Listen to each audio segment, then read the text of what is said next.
കേരളമാകെ വ്യാപിപ്പിച്ച operation തൂഫാനിൽ വിരണ്ടോടിയും കൂട്ടത്തോടെ കുടുങ്ങിയും ലഹരി വിൽപ്പനക്കാർ 200 ഗ്രാമിലധികം brown ഷുഗറുമായി 3 അന്യസംസ്ഥാന തൊഴിലാളികൾ പിടിയിലായി.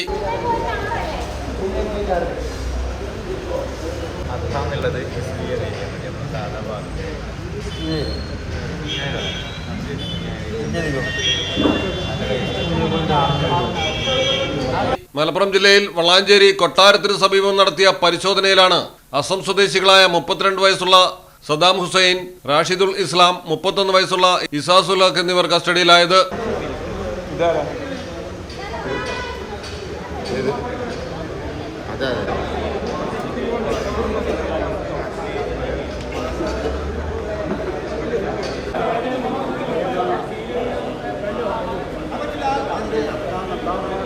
ജില്ലാ പോലീസ് മേധാവിക്ക് ലഭിച്ച രഹസ്യവിവരത്തിന്റെ അടിസ്ഥാനത്തിൽ നടത്തിയ നിരീക്ഷണവും പരിശോധനയും വഴിയാണ് ലഹരി മരുന്ന് വേട്ട നടന്നിരിക്കുന്നത്. പ്രതികൾ സഞ്ചരിച്ചിരുന്ന കാർ തടഞ്ഞു നിർത്തി പരിശോധിച്ചപ്പോഴാണ് 200 ഗ്രാമിലധികം ബ്രൗൺ ഷുഗർ കണ്ടെത്തിയത്. അന്യസംസ്ഥാനങ്ങളിൽ നിന്ന് കാർ മാർഗം കേരളത്തിലേക്ക് എത്തിച്ച് ലഹരി ജില്ലയുടെ വിവിധ ഭാഗങ്ങളിൽ വിതരണം ചെയ്യുകയാണ് പ്രതികളുടെ രീതി.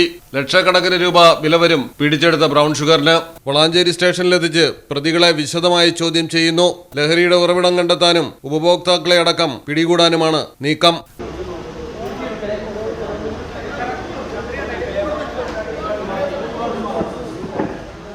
മലയാളം ടെലിവിഷൻ, മലപ്പുറം. ഗ്രൂമിനു വേണ്ടി ക്ലാസിക് ഷെർവാണികള്, സ്റ്റൈലിഷ് കുർത്തകള്, പ്രീമിയം എത്നിക് കളക്ഷനുകള്, വിവാഹ വസ്ത്രങ്ങളുടെ പുതിയ എക്സ്പീരിയൻസ്. വളാഞ്ചേരിയിലെ ഏറ്റവും വലിയ bridal showroom MX Wedding Center, Valanjeri, Pattambi, Kutanad, Koppam and Kecheri.